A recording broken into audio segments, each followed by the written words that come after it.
So నిజంగా చాలా హ్యాపీగా ఉందండి, సైంటిఫిక్ పద్ధతిలో అన్నీ కూడా జరుగుతున్నందుకు. ట్రీట్మెంట్స్లో యూజువల్గా మనం ఒక ట్రీట్మెంట్ ఇస్తున్నామంటే, ఇప్పుడు మనం ఒక మసాజ్ ఇస్తున్నాం, ఇప్పుడు నాకు ఒక ప్రెషర్ ఉంటుంది, మీకు ఒక ప్రెషర్ ఉంటుంది, మన బాడీ స్ట్రెంగ్త్కి తగ్గట్టు అది మారుతుంది.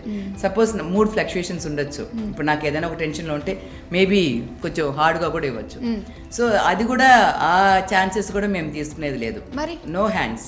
సో అన్ని ఈవెన్ మసాజ్ చేసేదో, ఈవెన్ డీటాక్స్ చేసేదో అన్నినే మెషిన్స్, ట్రిమ్ అండ్ ఫర్మ్స్, ఆ మెషిన్స్ బట్టి యూజ్ చేస్తాం. లేకపోతే బ్యాలెన్సర్ ప్రో అని ఒకటి ఉంటుంది. ఇప్పుడు లింఫాటిక్ డ్రైనేజ్ అంటే అందరూ ఏం చేస్తారంటే లింఫాటిక్ మసాజ్ ఇస్తారనమాట. సో ఇక్కడ నుంచి ఫుల్గా డ్రైన్ చేస్తారు. అది చేసేది కరెక్ట్గా చేస్తున్నారా లేదా అనేది ఒక పెద్ద డౌట్ ఉండేది నాకు. సో దానికోసం అని balancer pro US FDA machine అదనమాట. అది వేస్తే అది ఫుల్గా డీటాక్ చేసి ఇచ్చేస్తుంది అనమాట. సో వాటర్ స్వెల్లింగ్ అనేది మీకు ఉండదు, బ్లడ్ సర్క్యులేషన్ ఇంప్రూవ్ అవుతుంది. సో కంప్లీట్ డీటాక్సిఫికేషన్ జరుగుతుంది కాబట్టి మీకు బాడీ అనేది బాగా టోన్ అవుతుంది, వాటర్ రిటెన్షన్ లేకుండా ఉంటుంది.